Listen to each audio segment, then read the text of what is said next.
So before we get into this, I just want to very quickly preface that there are two sides to the brain. There is the logical side and there is the emotion-centric side of the brain.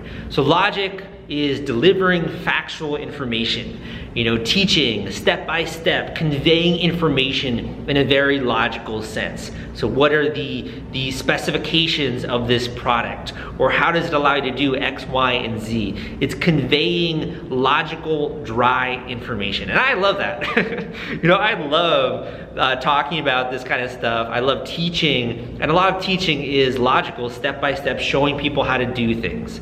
But at the same time, logic is not what makes someone feel something towards a product or another person, for that matter.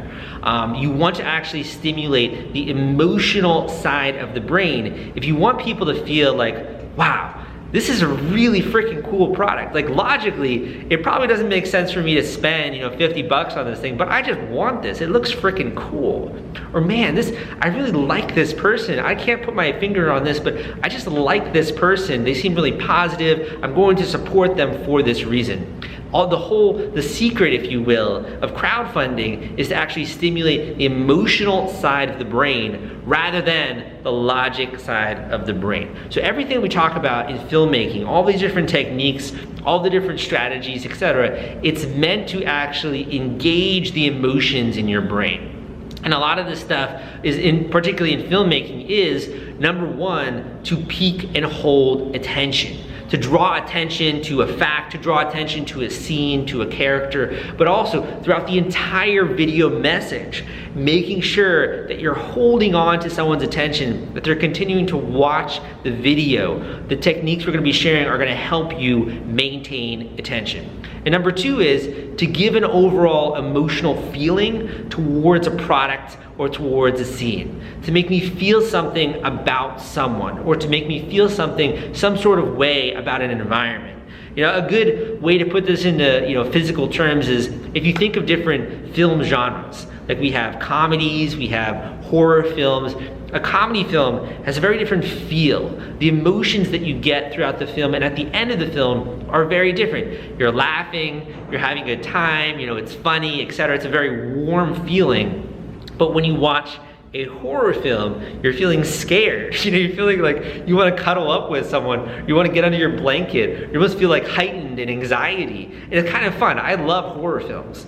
But there's a different vibe and feeling. It almost feels like cold scenes and almost a very gray kind of a feel and look to the film. So these are things we're going to be discussing in this video. So the first thing is, the number one thing, the number one way you can have someone actually feel an emotion about a scene is to use music to your advantage.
The brain is hardwired to actually respond to music.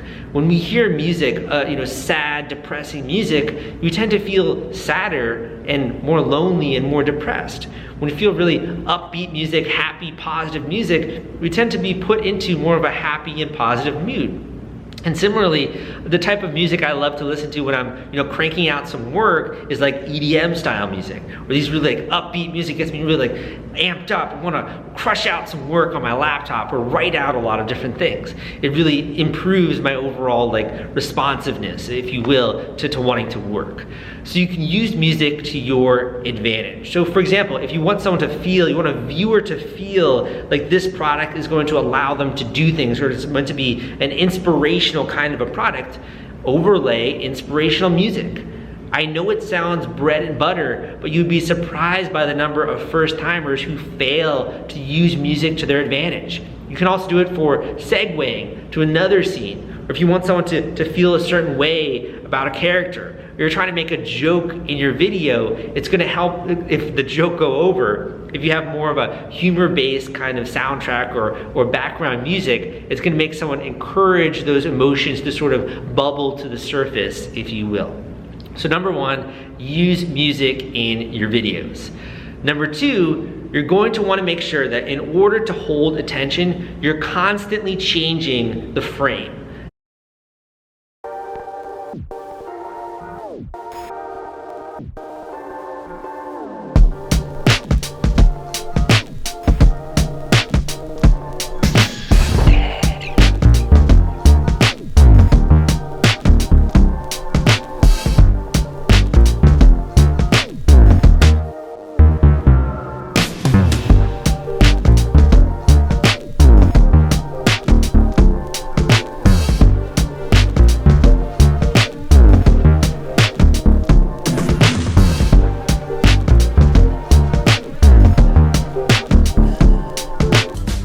Now, I mean you to do this in a very selective way, in a way that makes sense. You don't want to just be having lots of different jump cuts for no reason. That doesn't make sense.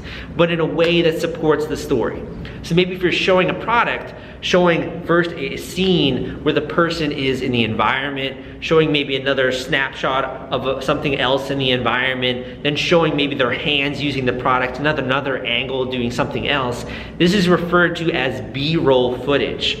So there's the overall story arc.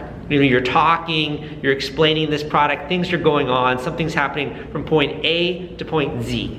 Throughout that process, you're inserting B-roll footage to maintain interest and to pique attention towards certain things. So by having a different camera angle for the product as you're talking about it, or showing another camera angle of the person who's talking, it makes someone just feel a little bit more entertained and a bit more engaged. And it's easier for them to consume the content. And sort of the subtle distinction, the subtle like logical, I guess, the rationalization that they have is, wow, I don't know what's going to happen next. Like, I have to keep watching. Look at all these different cool scenes or B-roll, like what's gonna happen next? What's gonna be shown next? Your brain is hardwired to pay attention to motion. This is in very early days, you know, caveman days, where you have to pay attention to motion, because like a charging lion is gonna come out of the bushes and is gonna eat us unless we pay attention to motion. So the reason that video is able to maintain attention is because there's a lot of motion happening on the screen. When you watch a video that doesn't really have any kind of motion, you know, it's just one still image, then it's gonna be harder to maintain attention for a very long duration. It's gonna almost seem like boring at a certain point in time. It's gonna make you tune out. It's gonna be like, oh man, I'm really having trouble. I'm ADD now because of our culture, of course. I'm having a hard time sitting through this entire video because it is just one still frame. So the second thing you can do is to make sure you change up the frame and have different angles and such.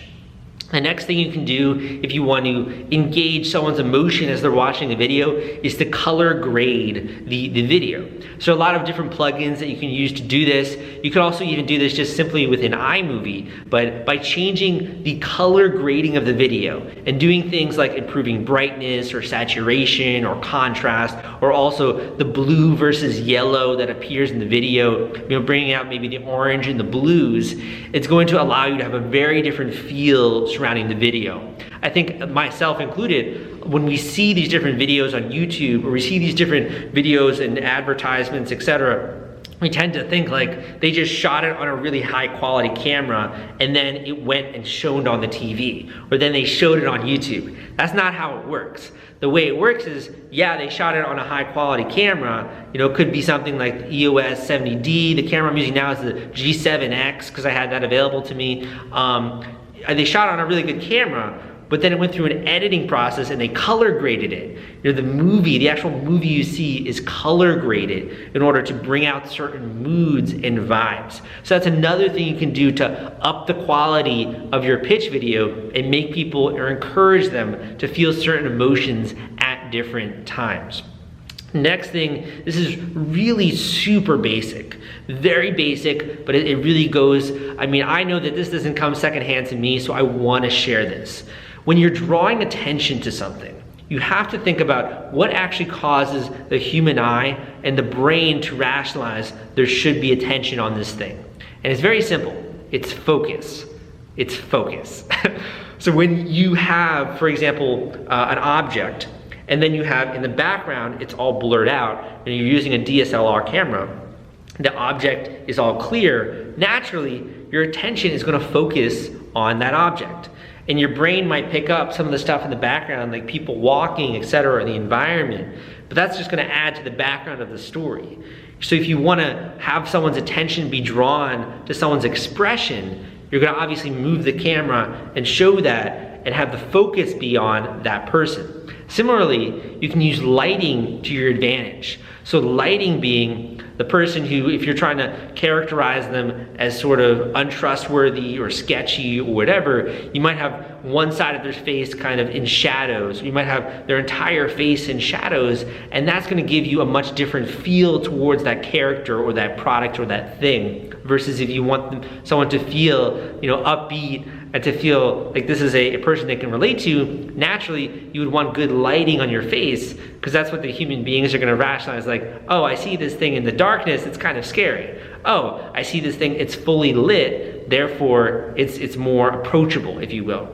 This is important because I have seen a lot of different crowdfunding campaigns where the individual who's filming it, they're filming the pitch video, they actually are in shadows, or there are shadows all over their face, and it kind of just, it doesn't help or support that feeling like this is a trustworthy person. You know, this is someone that I'm willing to support their campaign. So make sure that you have good lighting and that you use focus to your advantage. So these are some of the different things you can easily employ to up the professional quality of your filmmaking. These are things that literally anyone can do. You know, it's very simple to add in B-roll footage. It's very simple to do color grading, or very simple to add in music, etc. So I want you to begin to experiment with some of these. Now, the last thing I'll say is on the topic of video. Now, I honestly think that no one out there has an excuse not to put up a crowdfunding campaign video for Kickstarter or Indiegogo. There's literally no more excuses. You can do it very simply. You know, this phone that I have right here, I believe this is the 6S Plus or the 7, I'm not sure actually, has an awesome camera. If you go with Samsung, they have a great camera. You know, most smartphones nowadays have a really good filming camera, so you really don't have any excuse not to make a video. For a long time, you can go back in the archives of this YouTube channel, I was just filming with my iPhone camera, and it was pretty good quality. You know, I was getting subscribers and views, etc. So these are all different important components of putting together a good pitch video. The main thing out there is to just start taking action. You know, start to look at some of the other crowdfunding campaigns in your category. Go and look through the archives of my podcast, the Crowdfunding Demystified Show. And also, I'll link down below to the book I've written that goes through the comprehensive steps to actually raise money with Kickstarter or Indiegogo. So there are a lot of strategies out there you can use. And finally, this YouTube channel. You know, take a second to subscribe to this channel, so you can get more information and more videos that break down exactly what you need to do to get the word out, what you need to do to convince people to become backers of your crowdfunding campaign, and also to stand out among so many other crowdfunding campaigns.